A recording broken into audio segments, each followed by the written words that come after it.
Welcome to the first episode of Gaming in the Past, where we go back in time to various points in gaming history and see what it was like to experience certain games and gaming topics at their exact points in time. But I didn't quite have the budget for that, so I'm just going to talk about old games instead. Before I continue, be sure to fast forward to this point in the video if you want to get to the reason why you're watching this video. Anyway, I'll only be talking about games from the past, obviously. I know retro gaming generally includes games that are at least 20 years old, but I didn't want to limit myself to just 20-plus-year-old games. I mean, after all, as of this video, 20 years ago was 2006. So instead, if the games are at least 10 years old, they'll count. I figured that's past enough. Most games I'll talk about will probably be like 15 or 20 plus years old. I'm just not ruling out a 10-year-old game. With all that nonsense out of the way, let's get to Dead or Alive, shall we? 1976 saw the release of the first fighting game. Okay, screw that. If you want to learn the history of this series, look it up online. The brief version is, the series started in 1996 in arcades, and now we have 6 mainline games with a 7th one on the way, and various spin-offs across various platforms. As the title of the video implies, I'll be talking about the trilogy of games released on the original Xbox. There is no trilogy pack, as far as I know of, it's just the first 3 mainline games were released on Xbox. We'll start things off with Dead or Alive Ultimate. It's a double pack that released in 2004, which contains updated versions of Dead or Alive 1 and 2. Though these games were originally rated T for teen when they were first ported to consoles, the Ultimate editions have the M for Mature rating. I guess standards changed, and I can think of a couple of reasons why. Starting off with the first game, which is a slightly updated version of the Sega Saturn version of the game, you can tell that this is very much the first game. I really don't know which character to choose, so I'll go with chick number 1. Kasumi, I think? And I will not apologize if I mispronounce that, because that's overrated. Okay, I'm preparing to fight. I just gotta remember the first rule of fighting games. Press buttons until I figure something out. That's great stuff right there. Yeah, for some reason in this game, the floor outside the regular arena, I guess, causes explosions when a character hits the ground, thus taking away some of their health. I can't imagine something like that feeling good in real life either. The controls have that 3D fighting game released in the mid-90s feeling. Something old Tekken fans can understand. It's not the greatest, it can feel a bit awkward at times, but they're not bad either, they just feel aged. I do love this unnecessary but very welcome name initial screen. I've never actually looked up what these are actually called. This game has a lot of the usual modes you'd expect in fighting games, including an online mode. Isn't the future of online gaming great?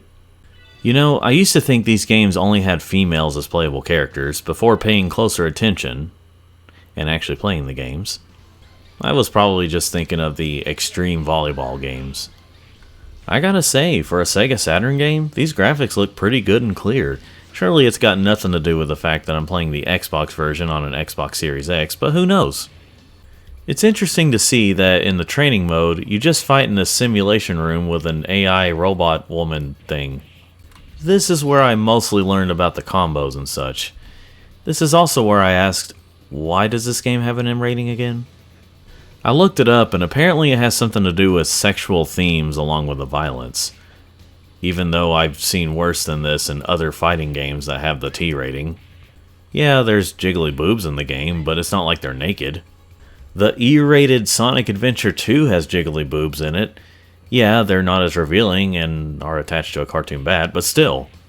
The violence doesn't look so bad either. Again, I've seen worse in other games with a T rating. This is about as M-rated as Soul Calibur or Tekken. Others online can't seem to figure it out either. But in any case, this game is fine. It's really not that special, but it's alright to play. It's just definitely the first game in the series. Now let's look at the other Ultimate game here, Dead or Alive 2, which was originally released in 1999 for arcade and 2000 for Dreamcast and PS2. And the opening has Dream On playing in the background, just loudly and proudly playing the entire way through. Not bad at all, just unexpected, and making me have to mute this part. As usual, a lot of the same modes are here, but with some new ones. But right off the bat, everything looks and feels so much better than the first game. That should be expected given this came out a few years later, but it's a night and day difference here. Like before, everything has been improved from the earlier versions, except this time it's updated to be more like another DOA game, but we'll get to that. And once again, surely its beautiful visuals have nothing to do with being played on the Series X. I honestly miss these kinds of 3D fighting games, similar to Soul Calibur 2 and Tekken 4. Yes, I will be comparing them more. Where you could kind of interact with the environment more and the maps were huge. Yeah, the games are a bit more focused now and the interactivity isn't totally gone, but there was just something great about it back in the early 2000s. You know, I just realized I haven't even mentioned the story of these games yet. The first game has to do with the shinobi princess Kasumi, the one I've been using, trying to find and kill her uncle for crippling her brother or something. The names of the games have to do with the tournament called Dead or Alive World Combat Championship, and all the characters enter it. This game has to do with the death of the founder and CEO of the place that runs the tournaments, causing chaos in the world. I imagine Kasumi also plays a big role in the plot. I know, I went into way too much detail about the storyline here. You do get more cutscenes in this game than in the first game, where you didn't really get any cutscenes. Anyway, DOA 2 feels much better than the first game, smoother controls and all that. I still didn't know the controls very well, but I did find a move to spam with each character. And yes, there are more explosions. Not quite on the ground, but against the walls in some levels. Once again though, not really sure why this game has an M rating. Maybe it's shown more in the extras, or perhaps in some cutscenes I haven't seen, but as for what I've seen, there's nothing M rated about it. They could have gotten away with keeping the T rating for these games. I just don't get it. But regardless, this game is good. I don't know how I'd compare it to Tekken or Soul Calibur, but I think this is pretty close. So if you had to pick one or the other, I'd go with 2. There is a certain charm to the first game, but 2 is definitely the better game here. I'd say get the pack if you can find it, as it is on the cheaper side of used games, but if you had to pick one or the other, get 2 Ultimate.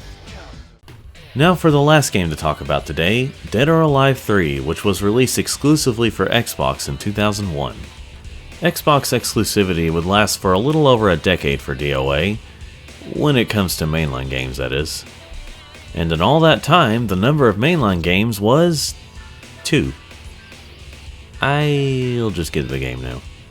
Man, I gotta say, these graphics look very, very similar to Dead or Alive 2 Ultimate. The modes here are also kind of the same. The gameplay is also, this is just DOA 2 Ultimate. It's just 2! Or rather, DOA 2 Ultimate is just Dead or Alive 3. Because both Ultimate games came out a couple of years after 3 was released.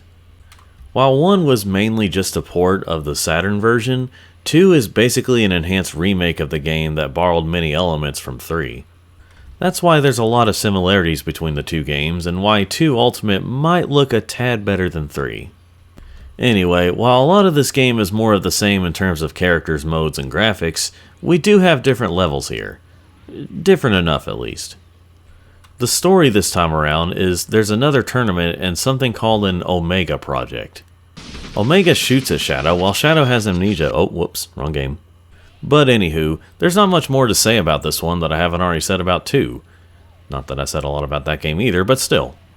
It plays mostly the same with a few of the same levels, as I said.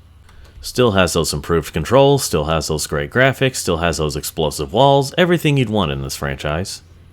I couldn't really tell you about all the little differences. Well, I could, I just wouldn't be very good at it. There is one key difference between the two here on the old Xbox. It actually has the T rating. With the exception of Dimensions on 3DS, this would be the last GOA game to get the more fitting rating of T for Teen. Doesn't seem like much has changed though, they just decided to start giving these games the big ol' M. I don't know if that means that if this game ever got re-released it would also get an M rating. Whatever the case is, this is just a more fitting rating for the series. But it is what it is, it doesn't really matter all that much, despite me taking up a good portion of the video talking about it. The game is fun to play if you like games like this, similar to Tekken, but since this and 2 Ultimate are so similar, I'd have to think about which one I like better. As for recommendations, I'd say if you have any Xbox system that has a disc drive, try them all out. They're relatively cheap these days, I probably spent a little over $20 for all 3 games, and like I said, they work on all current Xbox systems with disc drives. They're also currently available digitally on Xbox digital stores. I think the same also applies to the rest of the games available on the various Xbox systems. So go ahead and give them a try. Buy them now if you want to, that is. I hope you enjoyed this first episode of Gaming in the Past. It's very similar to the other shows I've had on my Danny Ben S channel, but that's why it's also on this new channel, to separate them, I guess. Except for this first one. With all that nonsense out of the way, I'm Danny Ben S, and this has been Gaming in the Past. Thanks for watching.